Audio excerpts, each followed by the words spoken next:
Hola, bienvenidos a todos. Esperamos que no nos agarre el agua ahorita al salir, porque hay que cerrar la puerta bien medio, pero bueno.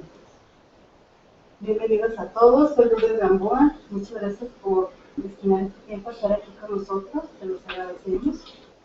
Estamos transmitiendo en vivo el Círculo de Lectura Shock, que es organizado por la Biblioteca del Sistema de Universidad Virtual de la Universidad de Guadalajara. Hoy vamos a debatir una parte del libro que viene siendo la parte número 5 y llevamos mucha lectura. Para este tiempo más o menos ya considero que debemos de tener algún personaje de atención, con quien nos identificamos, quién nos está cayendo gordo, o a lo mejor apenas vamos a empezar, porque de aquí en adelante pues también aparecen muchos personajes que puede ser que capten nuestra atención. Y bueno, pues como cada miércoles vamos a iniciar presentándonos. En esta ocasión contamos con un nuevo participante. ¿Podrías por favor comentarnos tu nombre y qué carrera estudias? Mi nombre es José Jesús Rodríguez, todos me dicen Pepe.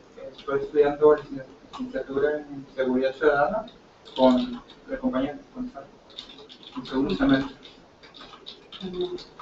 Bienvenido, esperemos que sea de tu agrado y que nos sigas acompañando. Tenemos con nosotros al placer de leer y compartir la lectura. Continuamos contigo. Conmigo, estaba muy atenta a la pantalla.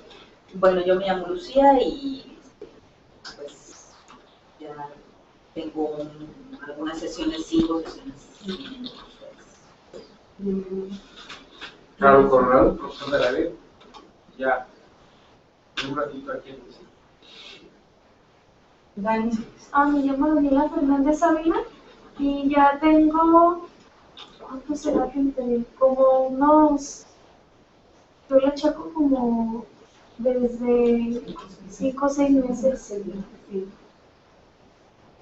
Y me interesa este círculo de lectura, la verdad, porque yo siento que se me facilita mi memoria. Pues yo soy Magdalena Ávila, la mamá de Daniela, igual tenemos el mismo tiempo. Vengo por ella. Perdón, mi nombre es Ruth Medina y trabajo aquí en el sistema de universidad virtual y apoyo al ¿No habrá nadie conectado en el ordenador? sí, ya tenemos a ver.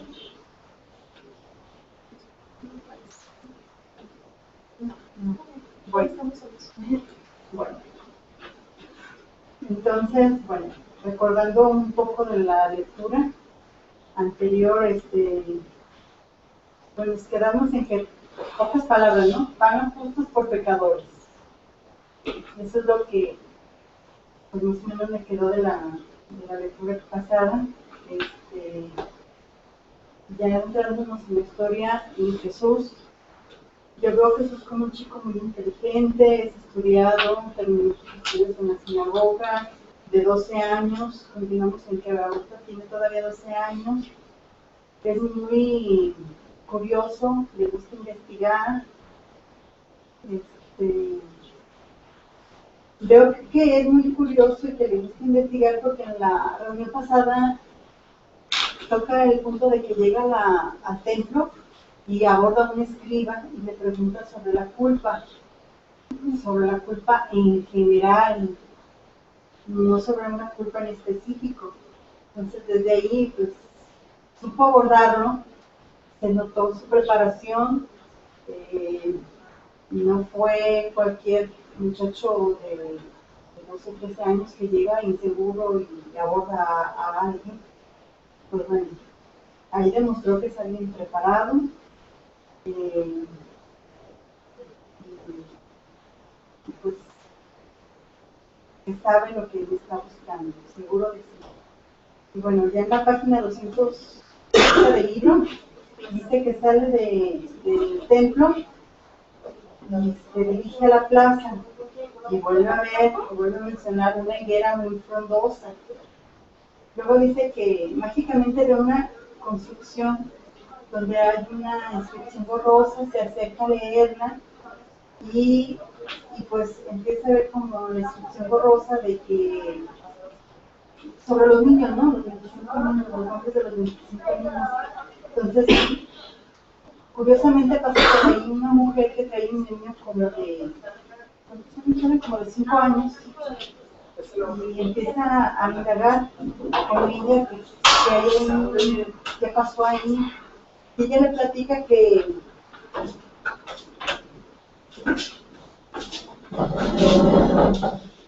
un hermano de ella fue asesinado también ahí brutalmente a la edad de los 3 años. Entonces, pues ya indaga un poco con ella, se va la muchacha, curiosamente pasa por ahí la esclava que lo ayudó a nacer, Selomi. Entonces, ahí hay mucha coincidencia, destino. Para empezar uno de los capítulos, en la página 241 del libro dice que mucho se habla de las coincidencias de las que la vida está hecha. Está tejida, de la que la vida está hecha, tejida y compuesta, pero casi nada. Entonces, ¿creen que eso haya sido curiosidad, casualidad, que ya fue el destino? ¿Qué opinan ustedes? ¿Qué creen que haya sido? ¿Casualidad? ¿Destino? ¿Qué fue el encuentro? Creo que José Saramago tenía que hacer posibles esos encuentros porque sí, en parte sí, no es parte de su historia. Pero esto también podemos traerlo a la vida real. ¿Cuántas veces, a lo menos a mí sí me ha pasado, de que se topan con alguien de que, ¿por qué no se con esta persona si viene para acá? ¿Por qué le fui para acá? Era el destino que me tocó, o sea, te pones a pensar, ¿a poco no? Es cuando muchas veces dices, ¿será cierto que es el destino? ¿Fue casualidad o qué fue? Que me encontré yo con esta persona. Por ejemplo, también cómo es que este personaje del pastor, desde antes de nacer, se ensaña con Jesús, con estar en la vida de Jesús. O sea, es algo como es un enigma de la novela, ¿no? El hecho de que este pastor, que ahora resulta que es el diablo, no estoy adelantando, pero supuestamente es el diablo y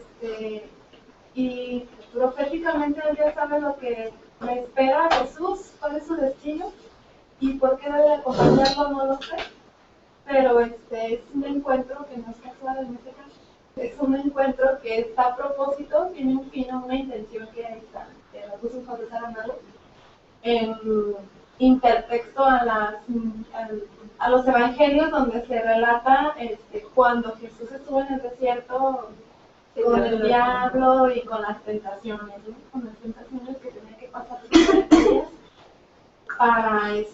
para estar conviviendo con el Señor.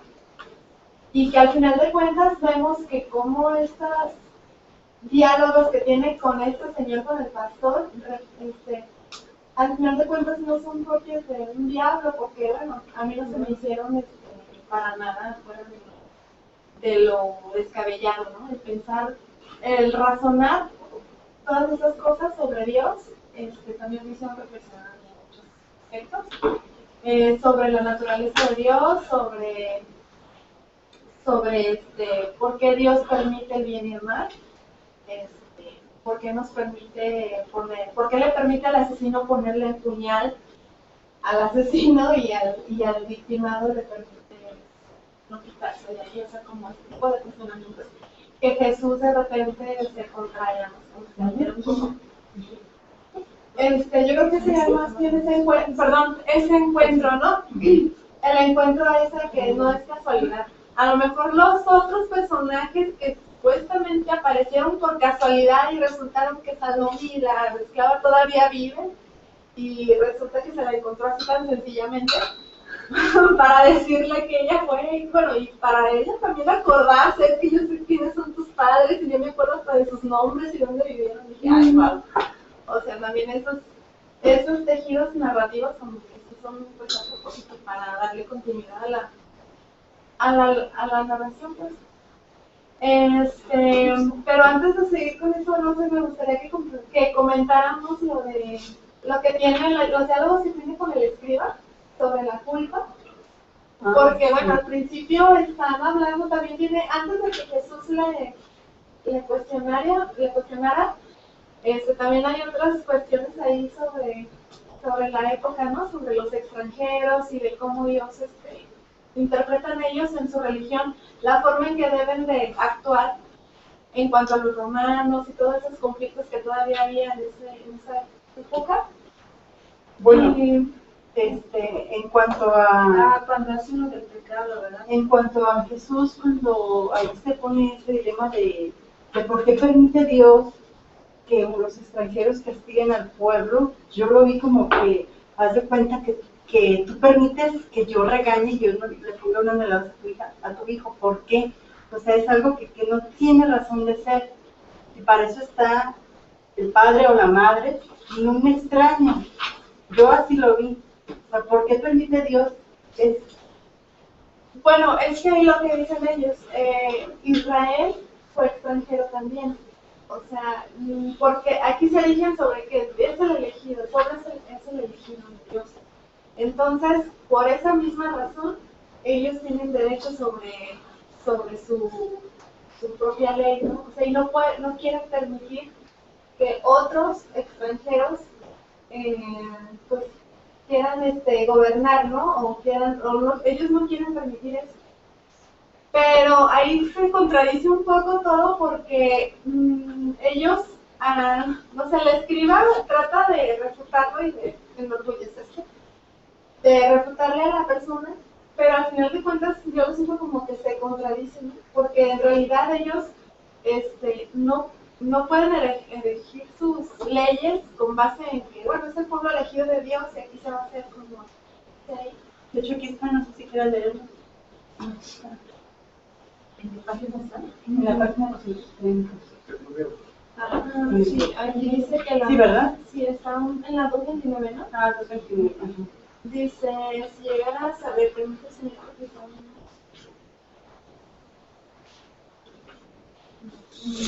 la idea de Israel mora eternamente en el Espíritu del Señor, por eso donde quiera que esté su pueblo reunido o disperso, allí estará la Israel terrenal. De ahí se deduce, supongo, que en todas partes donde estemos nosotros los judíos, siempre los otros hombres serán extranjeros. Y le contesta, a los ojos del Señor, sin duda. Entonces le dice, pero el extranjero que viva con nosotros será, según la palabra del Señor, nuestro compatriota, y debemos amarlo como a nosotros mismos porque fuimos extranjeros en Egipto. El Señor lo dijo. Bueno, le contesta, el Señor lo dijo. Concluyó entonces que el extranjero a quien debemos amar es aquel que viviendo entre nosotros no sea tan poderoso que nos oprima como ocurre en los tiempos de hoy con los romanos. Le dice, ¿concluyes bien? Pues ahora vas a decirme, según lo que tus luces te aconsejan, si llegáramos un día nosotros a ser poderosos, ¿permitirá el Señor que oprimamos a los extranjeros a quienes el mismo Señor mandó amar? No, Israel no podrá querer sino lo que el Señor quiere. Y el Señor, por el hecho de haber elegido a este pueblo, querrá todo cuanto sea bueno para Israel. Ya le contesta, aunque sea no amar a quien se debería amar, sí, si esa fuera finalmente su voluntad. ¿De Israel o del Señor? Bueno, de ambos, porque son uno.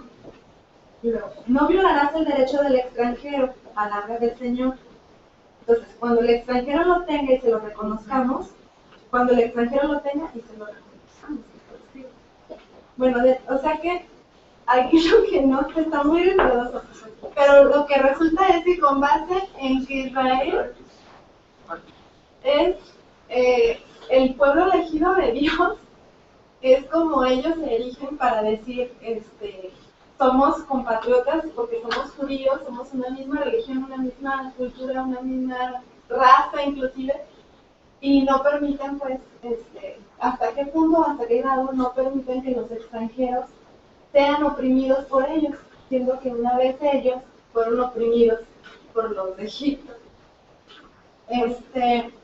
Pero bueno, aquí el enigma es, bueno, si el Señor es su voluntad, si el Señor lo quiere, así va a ser, y si el Señor, o sea, no hay una respuesta clara, pero no se puede, digamos, cuestionar la voluntad del Señor. O sea, es algo que no puedes, por así que por respeto, ¿no?, a esa misma persona, al mismo personaje, no puedes cuestionarle eso. Al igual sucede con lo que habla Jesús con la culpa, ¿no? No sé si alguien quiere comentar. Bueno, lo cierto es que en esa parte, todo ese diálogo deja todo ese diálogo deja al sacerdote, o no sé, lo deja todo confundido, ¿no? Sí. O sea, como que se la va sacando como puede, le contesta, pero ya cuando Jesús se va, él se queda todo confundido, ¿no? Bueno, a mí me da esa impresión en esa parte. Sí, y luego sobre todo la respuesta del escriba fue así como, pues sí, la culpa es un lobo que se va a comer al hijo y se va a devorar al padre. Pero él le dice, entonces, ya me devoraron al padre. Y bueno, dice, pues entonces te toca a ti. Y luego le dice, pero algo así como, ¿a ti te ha pasado algo así? Y el escriba le dice, a mí ya me comieron, ya me devoraron y ya hasta me vomitaron. Entonces el pobre de Jesús, yo creo que se fue con la cola entre las patas, con un sentimiento de, pues, ese es el destino que me va a tocar.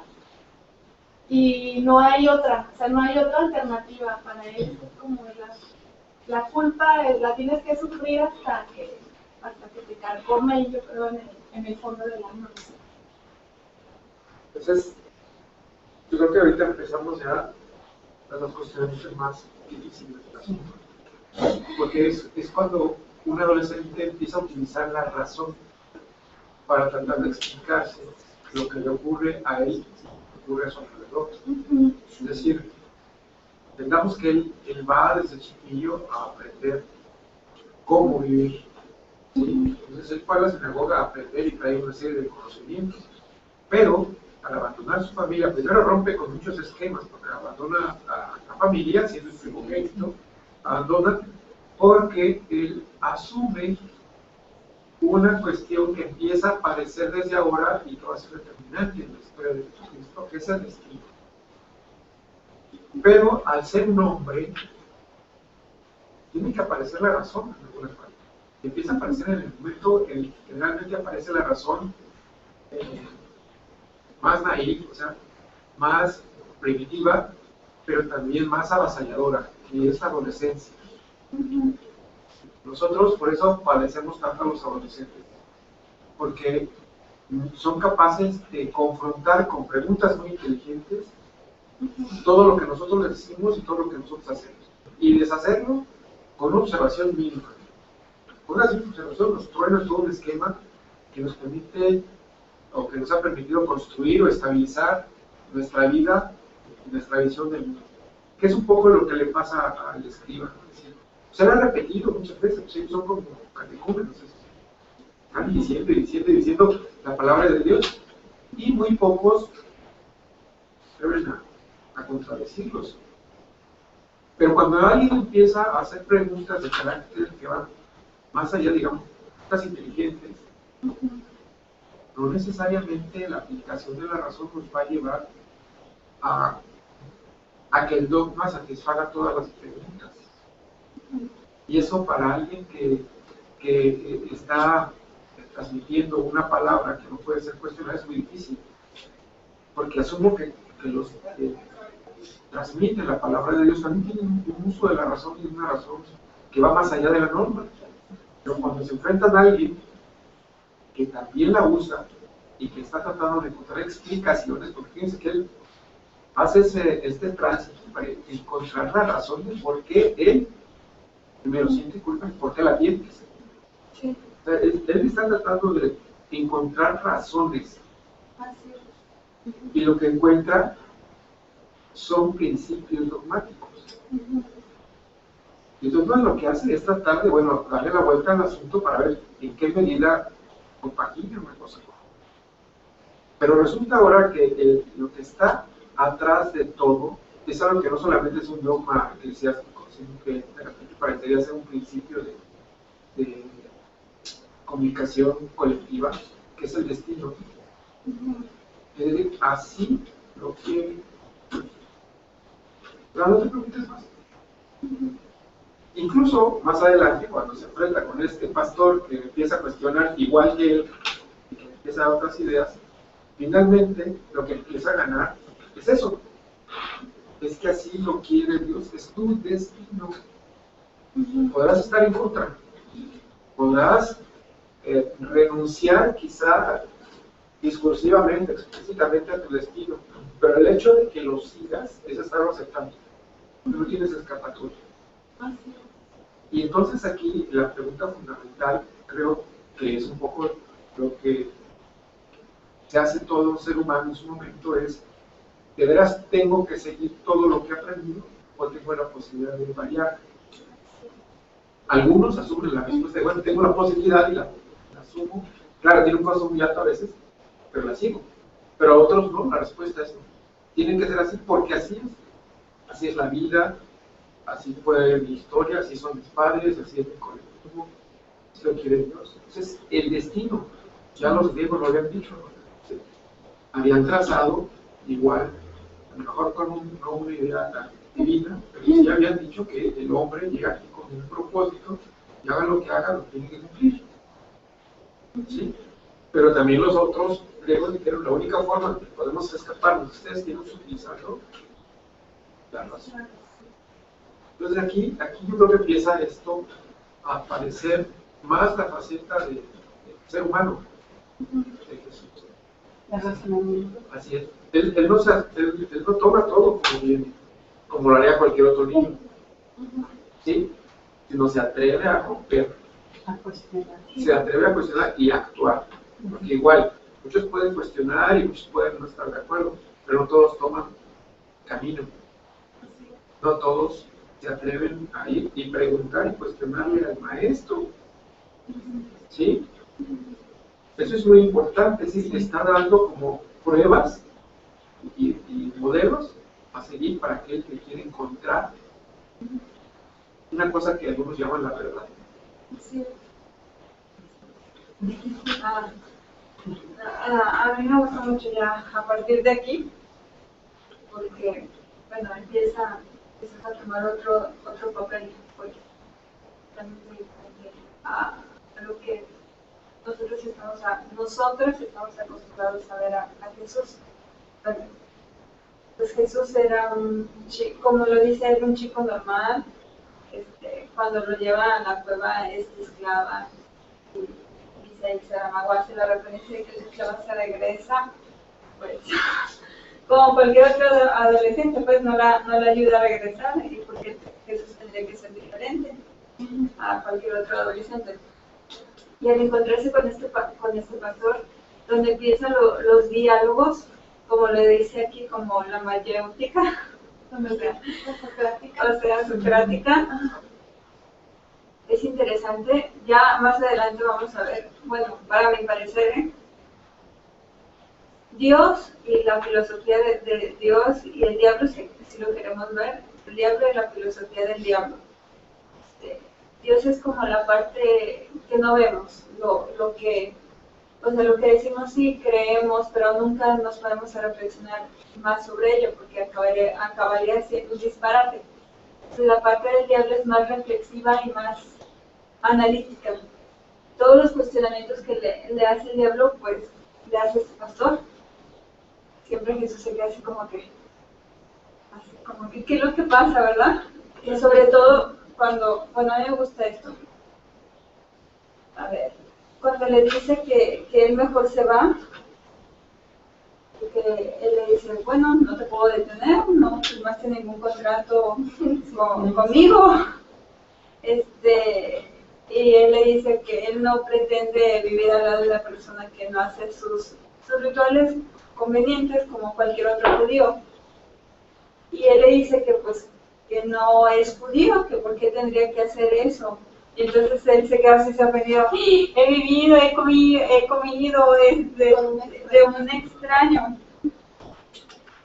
Entonces, él le dice, no tengo que cumplir obligaciones que da su amiga. Jesús retrocedió.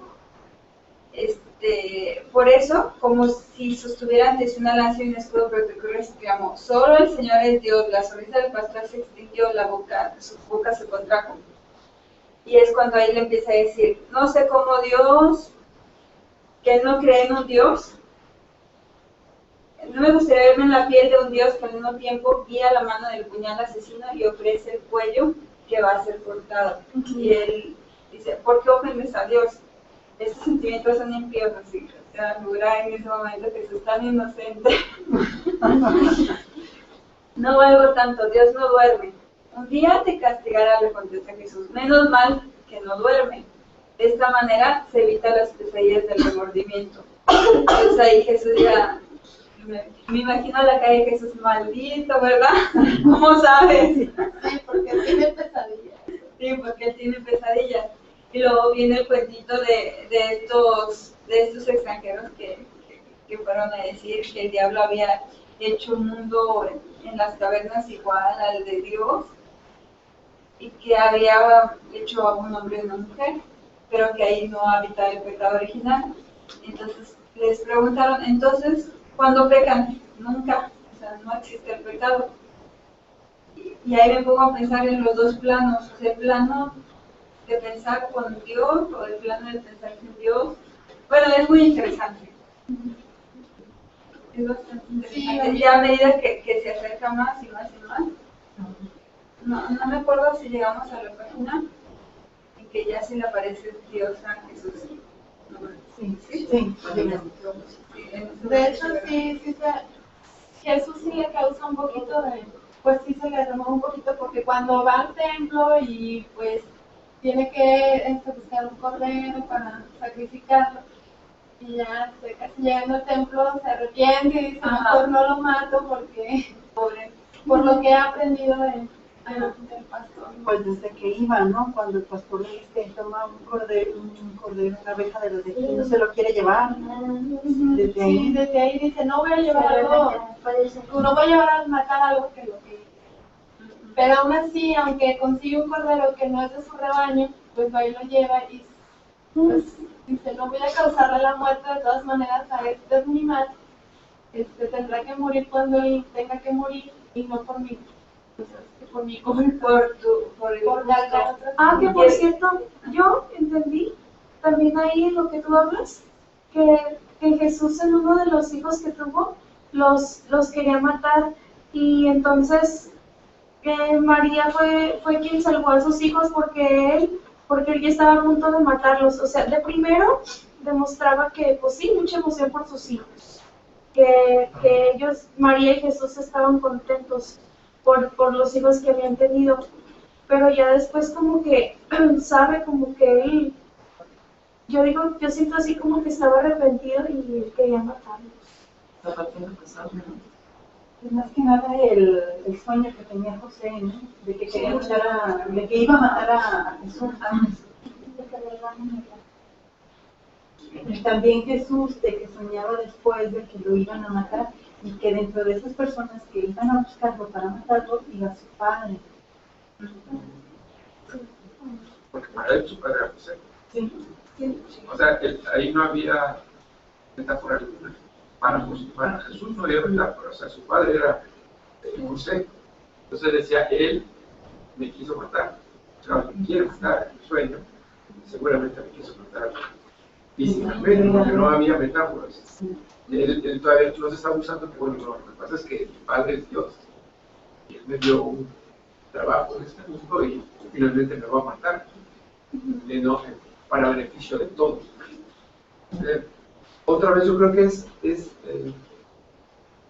no en balde, durante mucho tiempo la iglesia satanizó el conocimiento, satanizó el uso de la razón, porque siempre utilizar la razón confronta la ideología, en el sentido más peyorativo del término ideología. ¿Sí?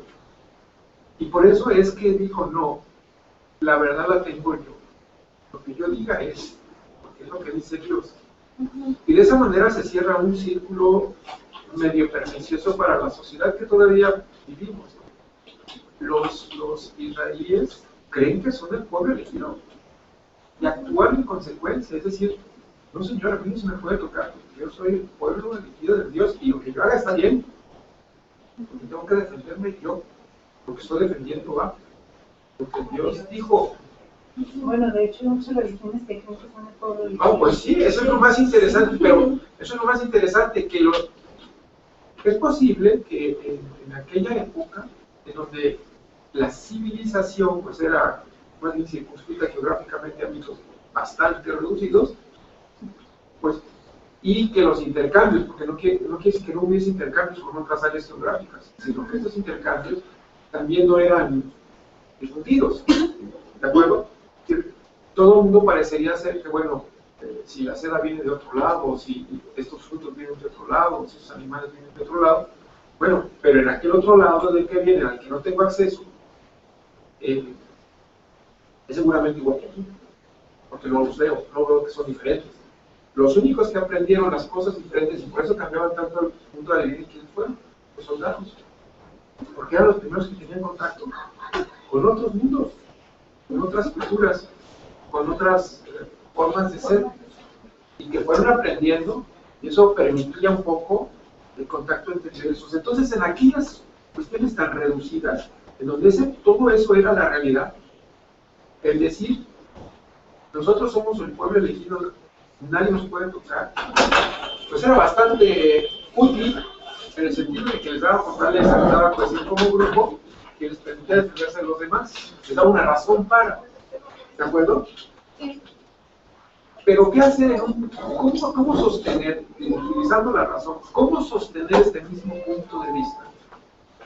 Cuando nos damos cuenta que hay pueblos enteros, grandes cantidades, grandes dimensiones, con obras gigantescas de gran beneficio para la sociedad, para el mundo, que tienen un pensamiento que discursivamente es el mismo que yo, pero curiosamente tiene otro Dios.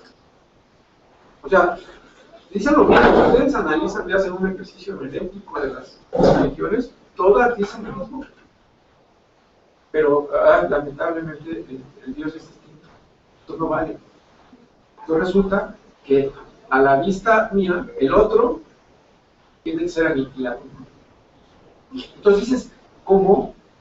¿En dónde entra esto?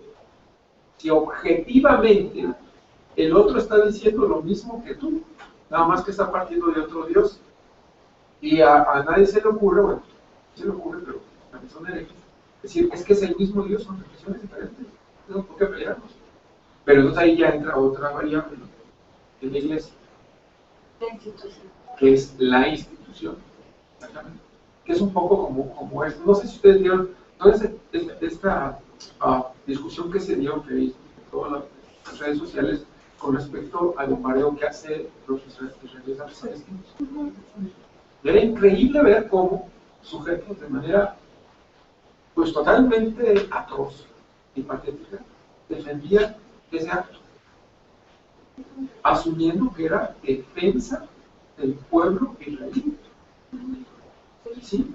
A su autopreservación, porque los malos eran los condenados palestinos, que son además de todos musulmanes. O sea, eso es el principio de todas estas divisiones. Y curiosamente el Corán, y curiosamente la Biblia, y curiosamente el Dios judío también dice que hay que tratar al extranjero, al extraño, como hermano.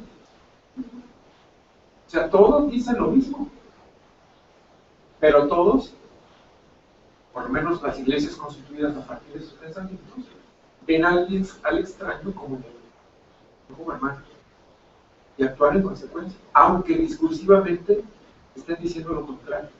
A todo esto es a lo que se enfrenta un joven que está empezando a buscar respuestas para ver si eso que se le marca y cada vez se le enfatiza más como su destino, lo es, y se puede escapar.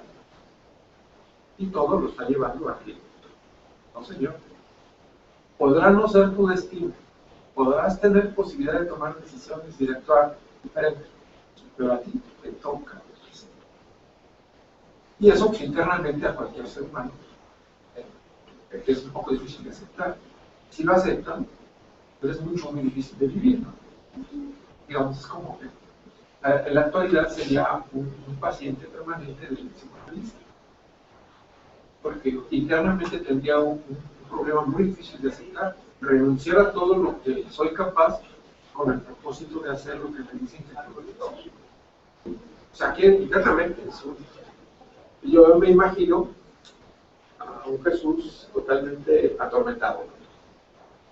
Por la culpa, por el no encontrar respuestas, y las respuestas que encuentra no se apegan a lo que le está marcando su religión, sus maestros, su comunidad.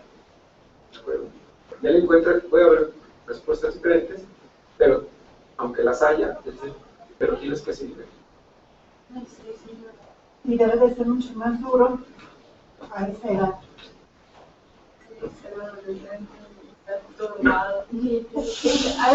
Algo que se me hace así medular, cuando Jesús le pregunta al pastor que quién le dio las ovejas, dónde las compró.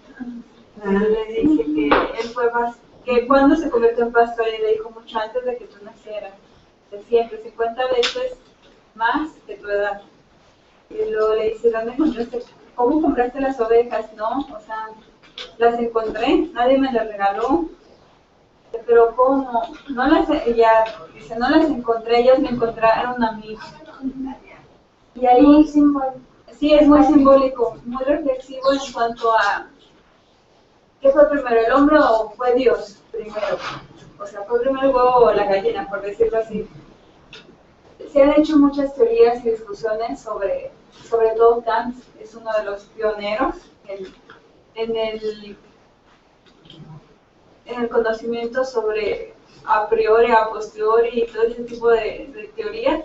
A lo mejor no voy a redundar en eso, pero decimos que la humanidad siempre ha sentido la necesidad de lo divino, lo espiritual, o sea, de encontrar ese medio de comunicación entre algún objeto. Entonces, ¿cómo lo hace? Pues por medio de crear un tótem, como antes se le adjudicaba tótem, que es como un signo de espiritualidad a cierta cosa.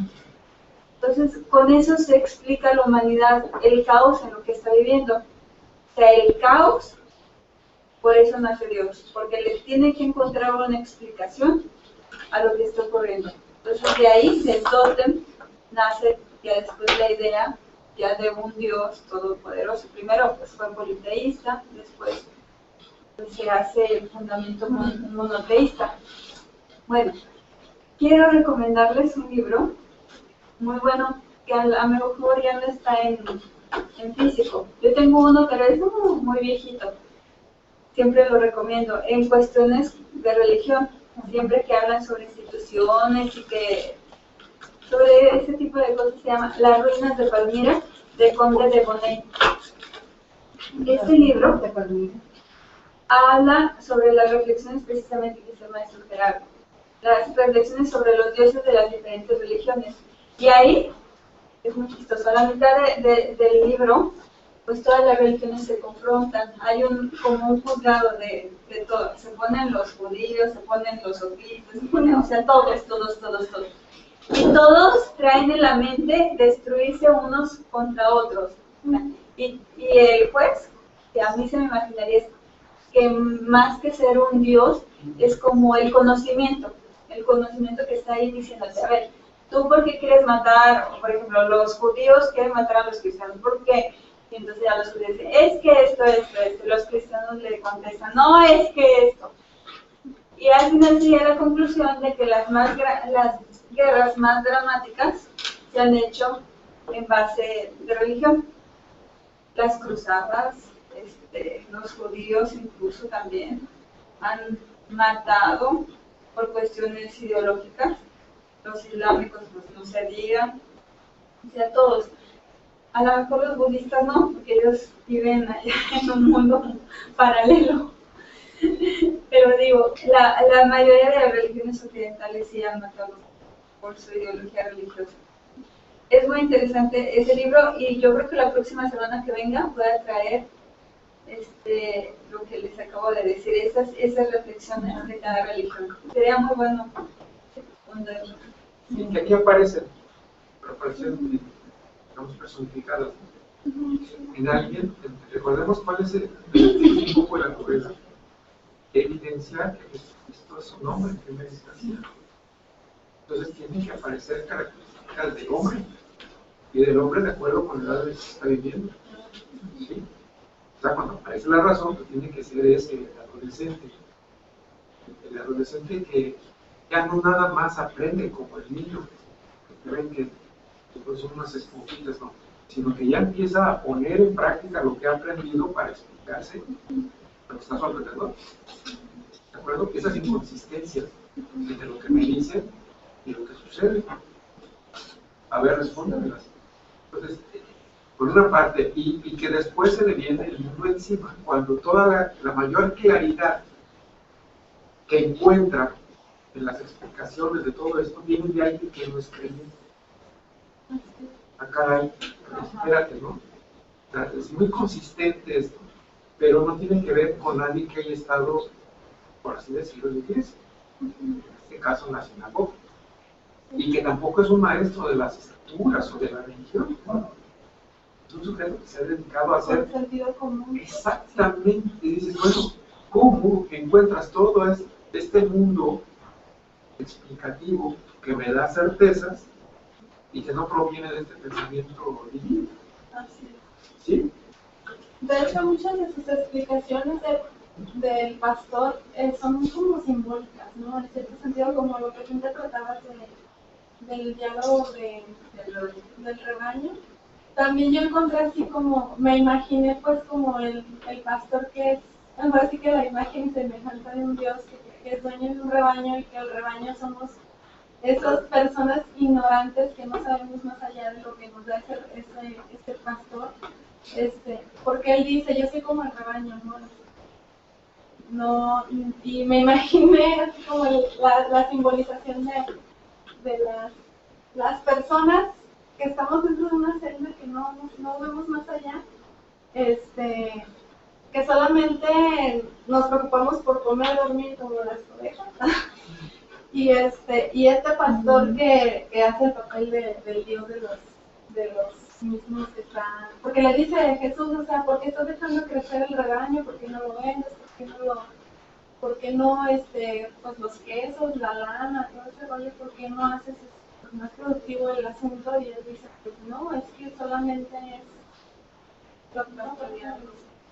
ajá, sí, ¿Cómo cuidarlos? Pues? es cuidarlos de ellos.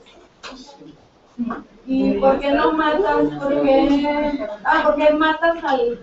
¿Por qué le dicen, bueno, cuando está enfermo uno de las sí, que por qué lo mataba. Ajá, ¿por qué lo matas? Entonces él le dice, o sea, es preferible, o sea, por sentido común, no, es preferible matarlo a que los demás estén parados, infectados, que se puedan enfermar o que puedan, pues tengo que sacrificarla, ¿no? Es como que lo que se queda ahí. Para que las demás vayan por el pasto, porque si no, pues se acaba. En algunas veces el recibe la muerte de un rebaño, es como si viera tijeras, se tienen que morir, porque eso es ya él terminó su misión en el rebaño, tienen que... Todo ese simbolismo que te produce. Que hay que escribirlo, pero es que no tendría que escribir. Pero sí, cada diálogo está muy interesante. De hecho, una parte también dice, con relación a lo que dice que no hay buenos ni malos pensamientos. También se me queda. Dice, no hay ni buenos ni malos pensamientos. En realidad lo que importa son las acciones.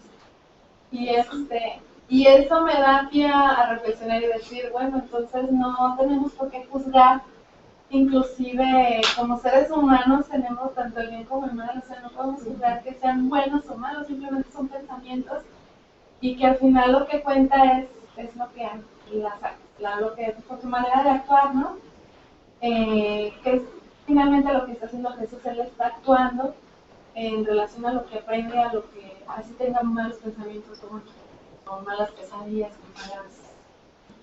Claro, y en eso, una vez, bueno, voy a hacer un poquito de tema, perdón.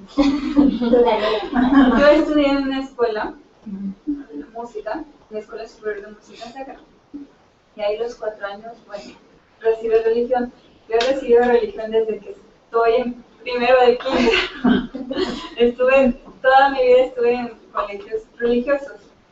Y vaya, si no sé de religión, pues es por taruga, ¿verdad? Sería por taruga. Bueno, estaba en una discusión el padre que daba religión, porque una chica le dijo, es que nada es bueno ni nada es malo.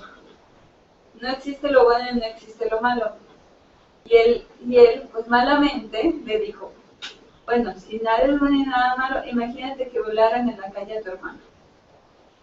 Como nada es bueno y nada es malo, pues la chica se quedó, no se supo defender. Y yo me quedo, cuando leí por primera vez este libro, me quedé pensando, bueno, sí es cierto, hay cosas buenas y hay cosas malas, pero en sí no está el valor cargado de moral que le damos, sino está en las acciones que están, bueno, valga la redundancia, que estamos llevando a cabo. Porque pues sí, no es bueno que una persona viole a tu hermana, porque ahí está denigrando automáticamente toda su dignidad y está ocasionando rencor, remordimientos, lo que tú quieras. Eso no es una acción buena, sino todo lo contrario. Entonces, la reflexión sería que la acción es lo que te determina si es bueno o si es malo, no tanto la moral. Ahí entra brevemente ahí el dicho, los hechos hablan más que las palabras.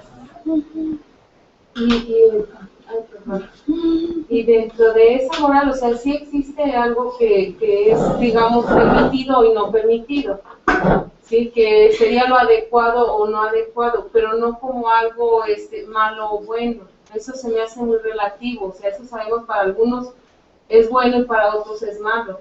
Y hasta incluso con ese pues, pensamiento, yo pienso que mientras sea un pensamiento, no está trascendiendo más allá. Si te lleva a una acción es diferente, que es lo que mencionabas con el caso, el ejemplo que das, ¿no? Ya en acción es otra cosa, pero mientras sea en pensamiento, pues tú estás en la confusión nada más como persona, tú estás con la confusión de lo hago o no lo hago, o esto estará bien o esto estará mal, pero nada más está en ti, no ha trascendido más allá, ¿no? Y ya cuando empieza a afectar a los demás, pues ahí es donde hay límites, hay que considerar siempre que hay límites. Independientemente del libre albedrío también que se tocaría mucho en estos temas, esa libertad que Dios nos da, o esa libertad que nosotros decidimos aprovechar o abusar de ella, ¿no? Digamos, este tema es un poquito más complejo porque, bueno, bueno o malo según el marco de referencia en el que estemos analizando un hecho, o en el que el hecho se presenta. Es cierto, bueno, nosotros en el marco de referencia que tenemos muy cercano, el que alguien violente a una mujer es un acto que no solamente afecta a la mujer, que ya es mucho, sino afecta a la colectividad. Pero este mismo acto es impulsado por los que dirigen a un ejército para el dominio de un colectivo que quieren controlar. Entonces, lo promueven precisamente para generar una denigración del otro y un sojuzgamiento del otro. Entonces, para estos, eso es bueno, en el sentido de que es un acto que les permite lograr otros objetivos que para ellos son convenientes. Es decir, ellos quieren dominar a una población. Y entonces, lo que hacen es este tipo de actos denigratorios, digamos. Y tampoco es tan lejano, ¿no? Si bien hay mucho de mito urbano, yo no dudo de que algunas de estas cosas sean realidad. Esto que pasaba en Michoacán, ¿no? En que los grupos narcotraficantes controlaban a la comunidad haciéndoles pagar derechos de traslado con sus hijas, por las buenas o por las malas. Es decir, este acto, evidentemente, para la colectividad amplia, dice, no, es pernicioso, pero como medio de control de sojuzgamiento y de terrorismo, es, si no bueno o malo, es conveniente, útil. ¿De acuerdo? Entonces, esto de bueno o malo, pues depende del marco en el que nos estemos ubicando y de lo que estemos analizando. Naturalmente, volviendo al libro, hacer que una persona se sienta culpable, como llegan a sentirse estas mujeres, digo, todos los datos clínicos y toda la terapéutica y toda la atención que se les ha dado desde tiempo, no atrás, pero reciente, a este tipo de casos, queda claro que la mujer se siente culpable. ¿Qué hice yo para provocar esto? Porque la sociedad ha dicho que precisamente la mujer provoca este evento. ¿Sí? Así tenga 4 años de edad, o 5 años de edad, o 60 años de edad, es decir, porque ocurre en todas las edades. ¿Sí? Es decir, pero tú hiciste algo, por eso es que te pasó. ¿Sí? Pero independientemente de eso, esa mujer se siente culpable y vive culpable toda la vida por ello. Pero, ¿por qué? Porque la sociedad la hace sentir culpable. Ella no tuvo nada que ver, pues. Quizá es una casualidad. ¿En qué medida este sentimiento culpígeno, el hacerte sentir culpable de algo, no te permite llevarte a donde quieres? Bueno, pues a dónde voy. Precisamente. Porque para un tan racional como estaba resultando ser Jesús, como lo demuestra la historia, por lo menos en este momento, en donde está practicando toda su posibilidad y está dejando ver toda su potencialidad, que discernir lo que está claro de lo que no lo es, pues se necesita un elemento que nos permita conducirlo. ¿Qué mejor que la culpa?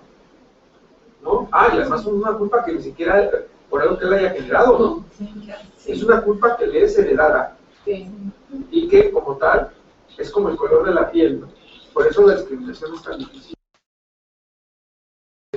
Digamos, la discriminación que se da porque alguien es más oscurito que un blanquito, pues es muy difícil de quitar con estudio, con dinero, bueno, excepto Michael Jackson, pero fuera de ahí, no es muy fácil quitarse estos elementos que distinguen y que provocan este ataque o esta discriminación. ¿De acuerdo? Entonces, por eso muchas comunidades eligen esos elementos distintivos.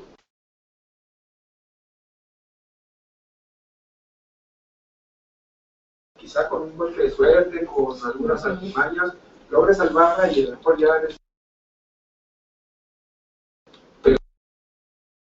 los rasgos, la textura, el color de la piel, es muy difícil de cambiar porque es como estructural.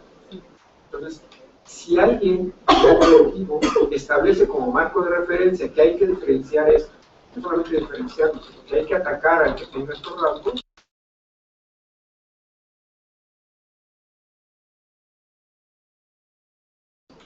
¿sí? Según el contexto, según el parámetro.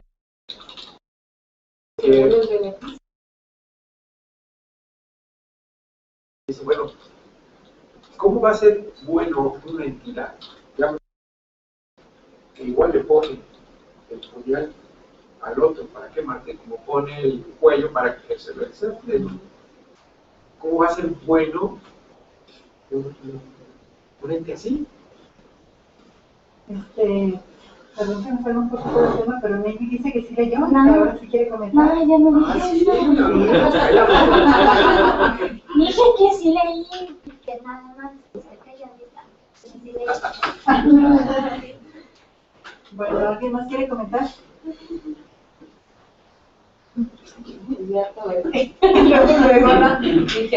No, es que ya prácticamente dijeron mucho de lo que se me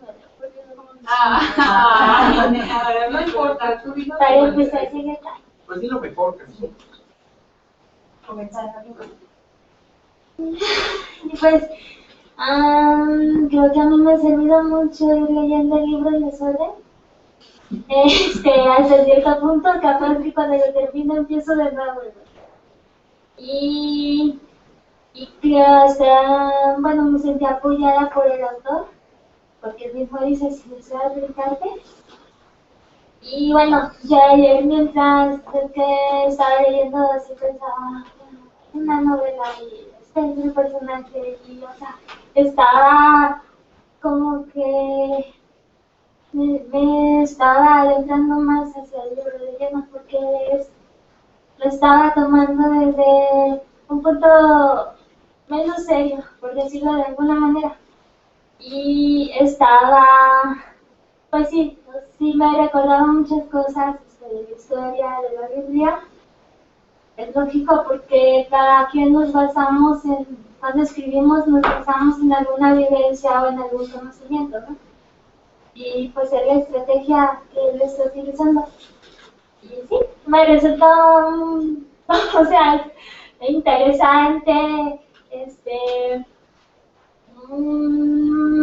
creo que llegué en esta parte me fascinó porque estamos viendo a nuestro personaje como un joven cualquiera, un joven que tiene sus dudas, sus temores, sus culpas y sus propios cuestionamientos y ya todo lo que comentaron.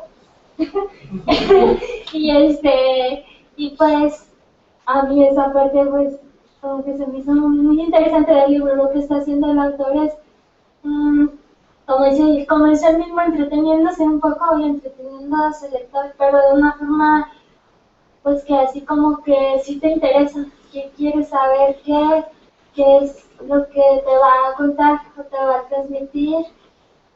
Es una manera muy detallada de narrar la vida de un personaje. Porque yo hacía esa una forzada, por ejemplo, que no terminé las páginas que era, y me digo, ¿cómo? O sea, ha pasado tan poco tiempo después de lo que comentábamos, que la muerte de José. Entonces se me hace que está narrando de una manera muy detallada, pero no aburre, ¿no? O sea, muy lejos de lo contrario que pensé, pues. Sí, y eso no era disfrutar tan rápido unos dos. Sí, es un poco pesado al principio. Piensas que es pesado y que, ay, ¿hasta dónde me va a llevar? Que esto y que aquello y así como que te incomoda o te hace sentir como que va a estar muy pesado.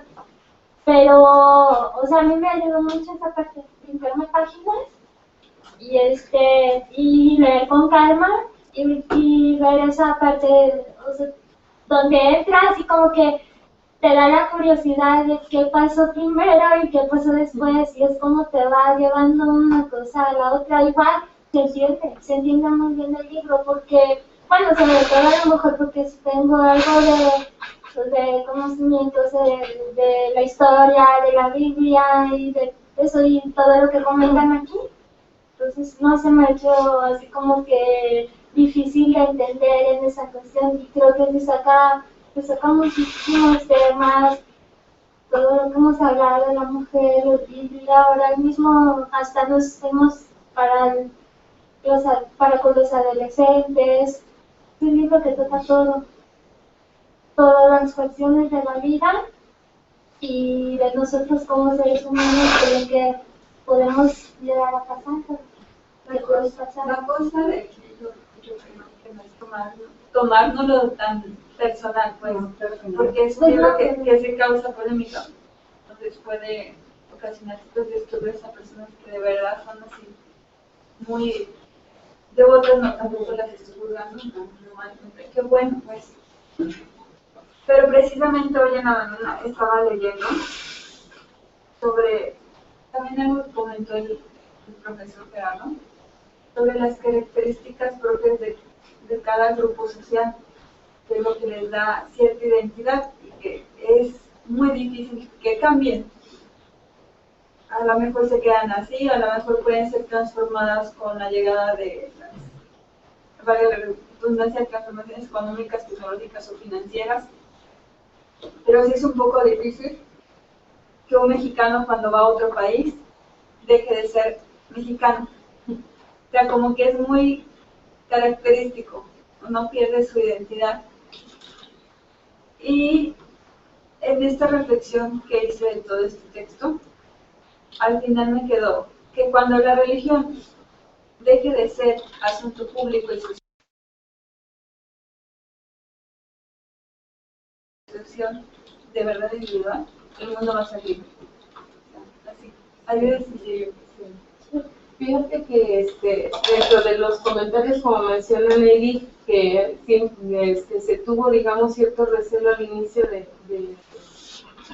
esta narración por parte de Saramago, considero que fue ese detalle, ¿no? La parte religiosa, como mencionas tú, pero recordemos, es un texto, es un libro que es para comentar, es una novela, sí, entonces... Yo decía al principio, ay, es que se está basando mucho en lo que si la Biblia dice esto, si la Biblia... Ay, pero la Biblia en esos tiempos y mucho también lo compuso.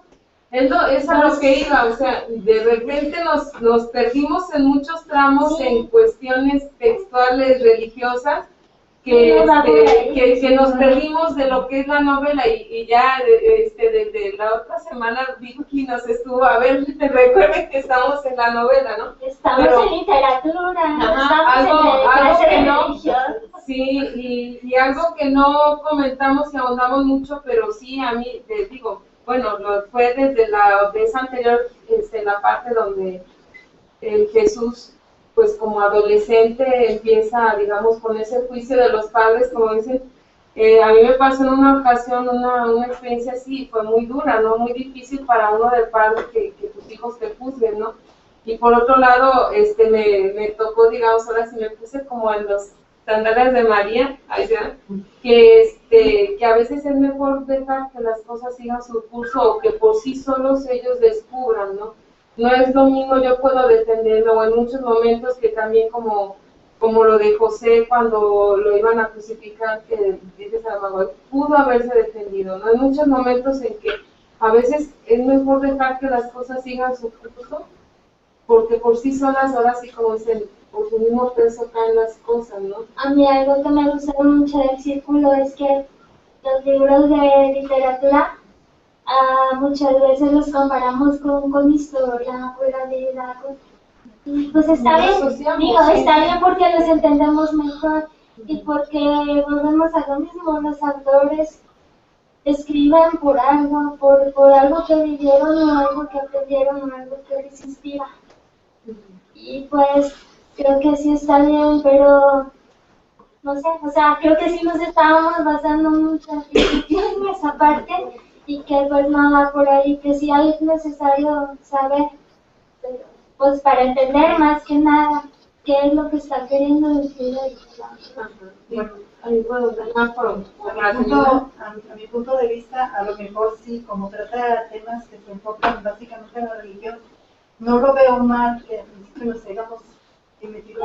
No está mal, pero sí está bien que nos corrijamos. Pero es que estamos llegando al punto de que no es en lo que nos tenemos que basar para formar una idea, nuestra ideología, perdón, sino simplemente es una novela. Como ya leímos la de La Casa de las Bellas Durmientes, ahí no lo vimos tampoco como si fuera una ficción, como ya vimos también el Reina Perfecta.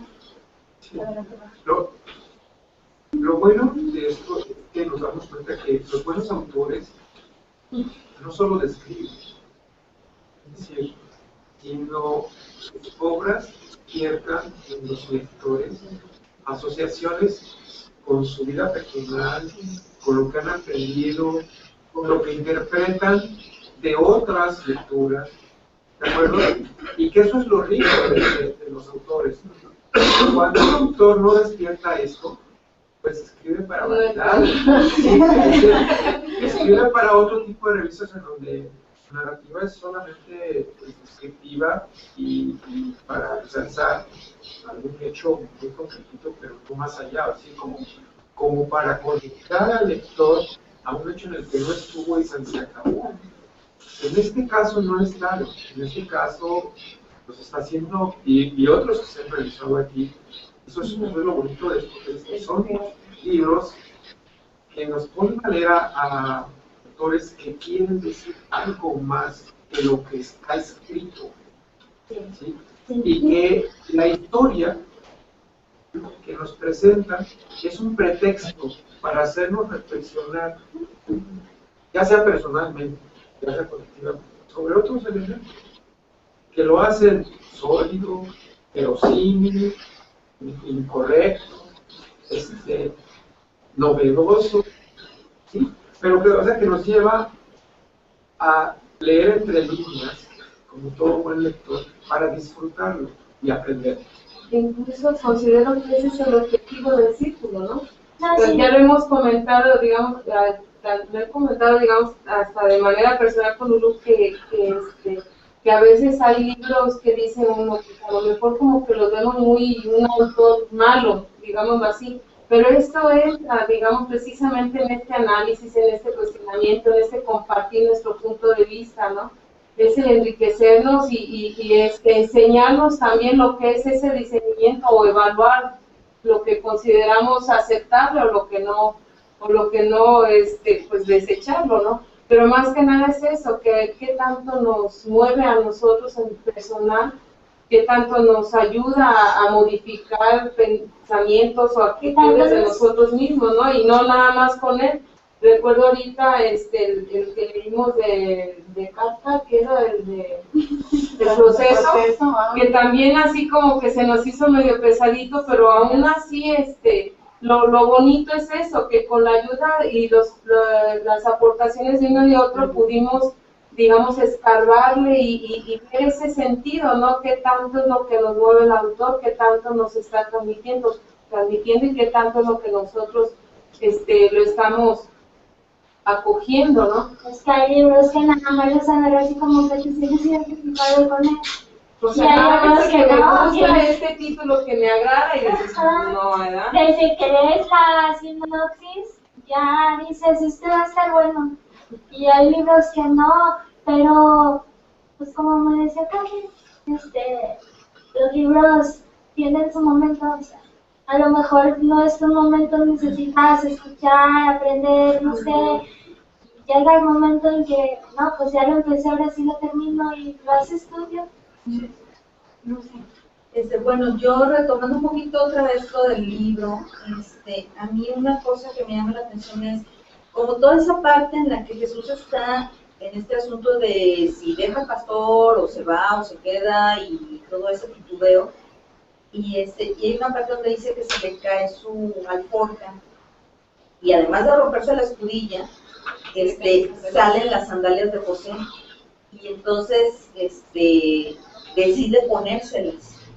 Y el pastor le dice que, o sea, porque bueno, yo supongo que las sandalias que tenía Jesús pues le quedaban todavía, ¿no? Sin embargo, él decide ponérselas de José y le dice el pastor, pies que crecieron no vuelven a encoger, y tú no tendrás hijos que te hereden la túnica, el manto y las sandalias. Pero Jesús no las tiró y las guardó en su alforja, o sea, sus sandalias, pero se puso las de José. Y ya mucho más avanzada la parte que tocaba leer en esta sesión, cuando se va, no estoy segura si es cuando se va al desierto, que las sandalias de José pues ya se deshicieron, ¿no? Entonces, como que por una parte, no sé, todos podemos interpretar muchas cosas, pues, pero es como simbólicamente decir, a ver, te estás poniendo las sandalias de un hombre adulto, Los zapatos de... entonces quiere decir que ya estás como preparado para asumir ese rol, ¿no? Más adelante se deshacen las sandalias, entonces, o sea, ya como que ya te apropiaste ya aprendiste, pues, lo que tenías que aprender en esta parte, aprender con H, y entonces pues ya no es necesario que las uses, ya no las necesitas. Como comentario póstumo prácticamente, Toda esta disertación que tiene Jesús con el pastor, no se llama Dios, pero toda esta disertación que tiene durante el trayecto, es interesante cómo lo maneja, especialmente esta parte, porque en el judaísmo, pues es cierto, cuando muere el padre de familia, el sube al trono, pues es el hijo primogénito, ¿no? Y es el que toma las decisiones de la casa. Entonces también el diálogo en el que somete el pastor a Jesús entre verbo bueno y verbo humano, es una interpretación humana que me parece extraordinaria, y que no solo mueve las fibras del lector, sino que mueve también las fibras más subconscientes de uno, ¿no? Al pensar qué podríamos hacer y qué no podríamos hacer. Después en esta caminata, de cuidar las ovejas, de silbarlas, de tratar de imaginar lo que sería un colectivo social metido en esas ovejas y a quién obedecen o a quién están tan determinadas a seguir, me parece algo extraordinario. También la percepción que tiene Jesús sobre qué es bueno y qué es malo a esa edad me parece algo extraordinario. En las comunidades judías, especialmente las hebreas, mejor dicho, a los jóvenes, cuando se les instruye en la sinagoga, siempre se les dictan las escrituras y ellos empiezan a hacer trabajos mentales sin inmiscuir a las emociones, porque hay que discernir siempre lo que es una emoción y lo que es un pensamiento. ¿No? Por ejemplo, cuando un muchacho se está preparando para el bar mitzvah, generalmente se leen ciertos pasajes de la Torah y el rabino que está encaminando la preparación siempre le pregunta, bueno, ¿y tú qué piensas? ¿No? ¿Tú qué piensas hacer? Esto está mal. Pues sí, eso dice, ¿no? Pero es palabra del Señor, sí, pero yo pienso que pues también se les incluye en esa manera. Y es lo que me parece formidable. Ya cuando se adentra en el desierto y va caminando a estas aldeas y que empieza a reflexionar él mismo sobre las sandalias, sobre la escuadrilla que le regala el fariseo, también es un momento determinante en el pensamiento de Jesús. Son cosas que no aceleran uno con otro fondo, ¿no? Con otra percepción. Entonces, más adelante se va a poner todavía mejor, esperemos, pero por lo pronto se me quedo con eso. Y aquí hay algo muy interesante, porque dentro de la iglesia, la asociación primera que se hace de esta figura es de un pastor. ¿Sí? O sea, no se le asocia con otra acción que también tuvo con el predicador, que es canónica, ¿sí? Sino se le asocia más con el pastor, incluso en los ritos católicos y todo. O sea, la grey es justamente la manada, el rebaño, los perros que está ahí, esa es la grey, y así se le asocia, ¿no? ¿Qué tanto de simbólico tiene todo este planteamiento que hace el pastor de lo que es un rebaño de ovejas? O sea, un poco las características que había mencionado antes. Bueno, es que las ovejas me siguen, es que las ovejas sí, les doy lo que quieren, no se van, ¿sí? Entonces, yo no tengo por qué explicarlas en ese sentido. Y yo supongo que esto es porque no estaban en otra época histórica, sino, sino simplemente las hacen que lleguen y que estén y que vivan como tienen que vivir las ovejas, con un sentido animalesco, ¿no? Comen, crecen, se reproducen, y mueren. O sea, pero no hay más, pues, o sea, ellas no marcan ninguna ruta. ¿Quién les marca la ruta? El pastor les dice hasta aquí, el pastor dice para allá, el pastor le dice tú te mueves, el pastor les dice esto. Sí, es decir, el pastor elige quién. Entonces, sí, esta figura de pastor así, y esta figura de Grey así, dice mucho, ¿sí? Porque si fuera otra, digamos, si fuera la de pescador, pues un pececillo no tan se fácil. defiende, no es tan fácil de atrapar. Sí, pero esto va más en un rebelde que no podría seguir. Sí, exacto, pero es a lo que me refiero. Sí, el simbolismo, como dice, Exactamente, el simbolismo es el que ya tiene mucho fondo nos en va este preparando aspecto. y lo va preparando a él. Porque tiene que aceptar dos cosas, porque su destino es padecer todo lo que tiene que padecer, porque así lo quiso el Señor. Y la otra es el rol que también tiene que asumir, de dirigente, ¿no?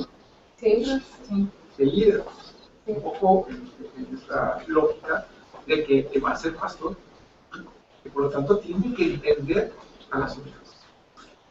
Sí, a lo mejor no en ese sentido de que no hace nada y de que no piensa, es probable, pero realmente tiene que entenderlas para poder conducirlas, porque va a ser pastor. ¿Sí? O sea, sí, yo cuando dije, bueno, ¿por qué esta tanta reflexión tan interesante con esta figura? Porque cuando tú dices, bueno, ya vamos teniendo personajes preferidos o no, bueno, pues a mí me parece muy interesante tener como referencia a este sujeto. No sé si antes fue el diablo, pero finalmente es muy interesante y marca pauta para lo que continúa en la historia. De hecho, siento como que hasta lo protege, ¿no? Lo hace reflexionar, lo ayuda a madurar. Sí, pero el juego de la madurez es muy interesante, cómo le aplica a las películas. O sea, no es un padre y no es un guía lindo. Es muy rudo y es muy drástico en las preguntas y en las reflexiones que le hace entrar, ¿no? Porque, exactamente, porque sobre todo esto lo hace pensar y lo hace desfallecer en el punto de confort. Y es decir, bueno, te sigo, no te sigo. Pero a la vez es como la parte irónica, ¿no? Que se siente sabroso, entonces vamos a seguir. ¿No? Te pica, pero es rico, vamos a ver qué onda. Ese es el sentido al que puedo imaginar que se refiere. De hecho, también cuando la parte dura que comentábamos con la parte de los pies y de las manos, no, la de cuando va a matar a la oveja, creo que la tiene que abrir. Ah, no, dijo, ya murió esta oveja, entonces sé que lo menos que podemos hacer es comer, ¿no? Voy a desollarla. Ajá, voy a desollarla. Entonces Jesús le dice, yo no voy a comer de... Ah, sí, porque Jesús la mata accidentalmente, dice, ay, no, yo no voy a comer de esta. Pues no, o sea... Se siente feo. Comer al animal que matamos. Claro, pero es que le dice, bueno, pues la tenemos que... Es lo menos que podemos hacer por respeto a ella, entonces hay que comérnosla. Y luego le dice, bueno, ¿qué tal si la abrimos para que veas, la conozcas, veas realmente lo que tiene dentro? Entonces ya Rosy bien asustado, yo creo que me quedaron como enterado. Y todavía los comentarios que le hacen, ¿no? Y mira, ¿qué te parece si quisieras conocer cómo está Dios adentro? Pues a lo mejor salen algunos diablos por dentro, ¿no? Así que a lo mejor sale Dios por dentro, ¿no? O sea, una cosa así, entonces me quedé yo también así como que... Ay, ¿qué va a ver ayer? ¿Cómo la va a ver a la ovejita, no? Es una cosa tan simbólica de todo lo que comentan en los diálogos, que es como decir, bueno, dentro de todo el bien, pues puede haber el mal, o dentro de todo el mal puede haber el bien. Y lo bonito, cómo él nos lleva a ese punto, ¿verdad? Mediante esos mismos simbolismos, nos lleva a ese punto Saramago, precisamente. Sí, exactamente. Nos acentúa esa parte como para, ay, mira, o sea, ¿qué vas a ver? ¿Qué vas a decidir? O sea, ¿cómo vas a actuar tú? No sé. Sí, exactamente. Entonces Jesús, una forma tan difícil de mostrarle, pues, o de hacerle ver que las cosas pues, es demasiado gráfico. Sí, me recordó cuando mi mamá nos ponía, bueno, ella empezaba a criarlos en las gallinitas o los pollitos y así, cuando los iban a matar y no queríamos comer caldo de pollo nadie. Y era del pollito, ¿no? O sea, dices, no, qué feo, sí. Bueno, Samuel, ¿quieres comentarnos algo? No sé. Ay, no te oyes.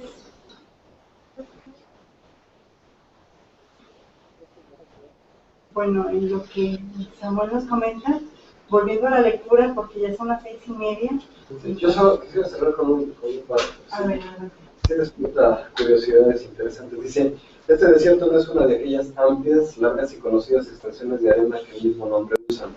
Este desierto es más bien un mar de secas y duras colinas arenosas, encabalgadas unas en las otras, formando un laberinto inextricable de valles, en el fondo de los cuales apenas sobreviven unas raras plantas que parecen hechas solo de espinos y cerdas, con lo que tal vez pudieran atreverse las sólidas encías de una cabra, pero que, al primer contacto, desgarrarían los labios sensibles de una oveja.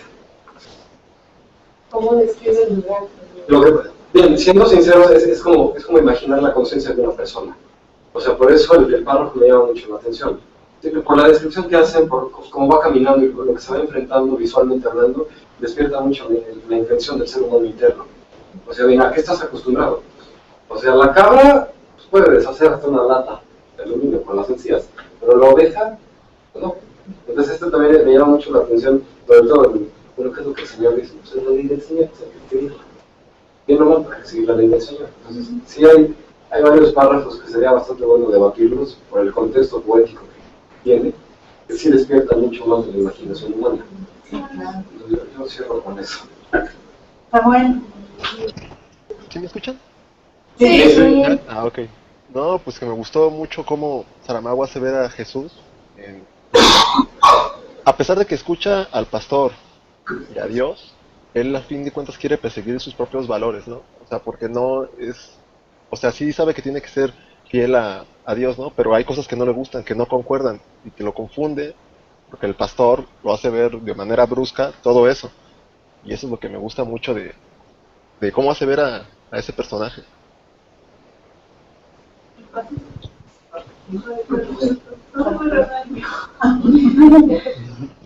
Gracias. ¿Algo más que quieran comentar? Los mensajes.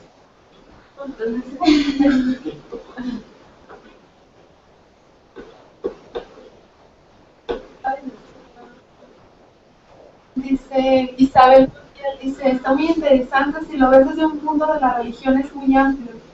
Lo que comentaban sobre lo bueno y lo malo, que realmente son las acciones que hacen dar tu perspectiva sobre otros. Yo antes era muy, digamos, religiosa, creía mucho en Dios, pero un padre me hizo cambiar de no ir a la iglesia, solo de quedarme con lo mejor de Dios. Sí. Incluso yo me cuestiono el concepto que manejamos de Dios. Si Dios existe, no es como nos lo ha dado en tantos años. Por eso no es como nos lo han pintado. En el Antiguo Testamento Mucho que debatir. Eso es un niño interno que juega. Pues ya ves que de repente también ya va a ser como bisexual, parte mujer y parte hombre, entonces. O yin yang, no sé, pero si existe, sí.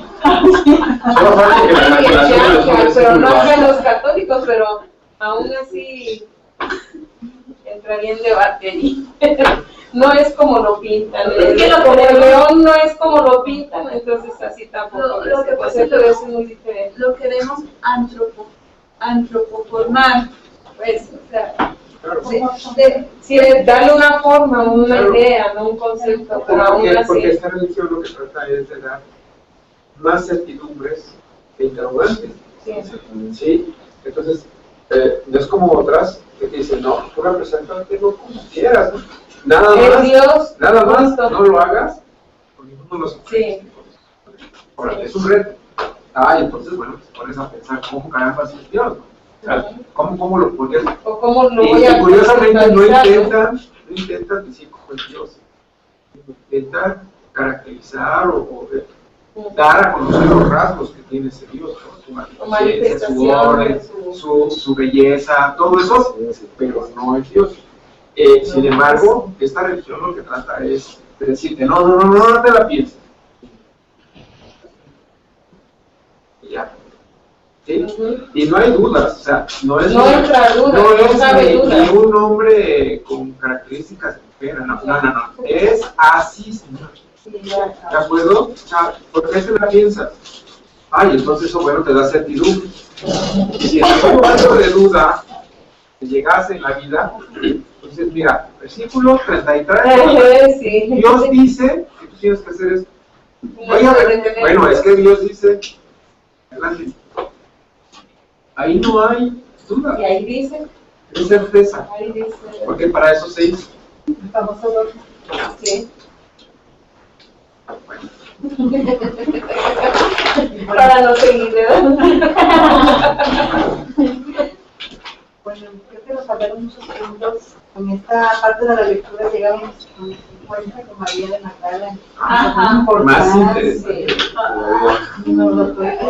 Pero podemos retomarlo la semana que viene. También nos brincamos cuando se encuentra con sus hermanos. Y ese se me hace muy controversial porque, pues, no es al revés, ¿no? María viene con sus hijos y con su ofrenda y ella va al revés. El diablo está a favor de eso. Ajá. Y es cuando le revela ese diablo y Ajá. después los clásicos argumentos de las madres. Sí. De María. Pues bueno, muchísimas gracias. Gracias. Gracias, Samuel. Adiós, muchachos. Saludos a ver. Gracias. Gracias. Hasta luego. ¿Ah, sí?